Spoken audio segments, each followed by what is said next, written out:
Well, look, Mykhailo Mudryk was a big money signing for Chelsea from Shakhtar Donetsk. They paid an initial £70 million for him, but he hasn't played for Chelsea for 18 months. And if he loses his appeal against a drugs ban, he may not play for them again until December 2028.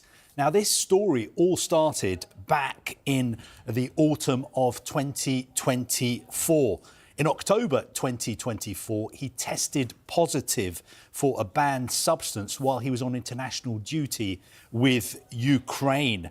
In November, that was the last time, November 2024, that he actually played for Chelsea. He played in a Europa Conference League game, which he scored in against Heidenheim. Now, he was then, in December 2024, provisionally suspended by the FA for an anti-doping violation because they were informed that while he was on international duty with Ukraine, he had failed a doping test.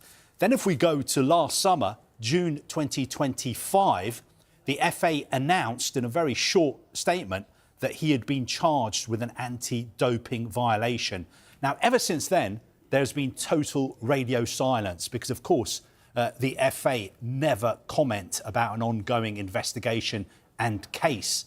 But today, the Court of Arbitration for Sport in Switzerland have confirmed that in February this year, just a couple of months ago, they received an appeal from the player, Mykhailo Mudryk, against a 4-year doping ban, which was handed to him by the Football Association. So that is how we know that he's been given a 4-year ban. In the meantime, he's always maintained his innocence. The FA are not saying anything. Chelsea are not saying anything today. And also the player and his lawyers are not saying anything either. OK, well, I think you've already given us the worst-case scenario. He doesn't get to play for Chelsea until 2028. What's the best-case scenario? Well, look, the best-case scenario is that he's put in his appeal to CAS. There will be a hearing. He will have a chance with his lawyers to try and clear his name. If he clears his name, you would think that that would mean that he would be available to play for Chelsea at the beginning of next season. That is the best case scenario. There's no way the hearing's going to be held so quickly that he could play this season.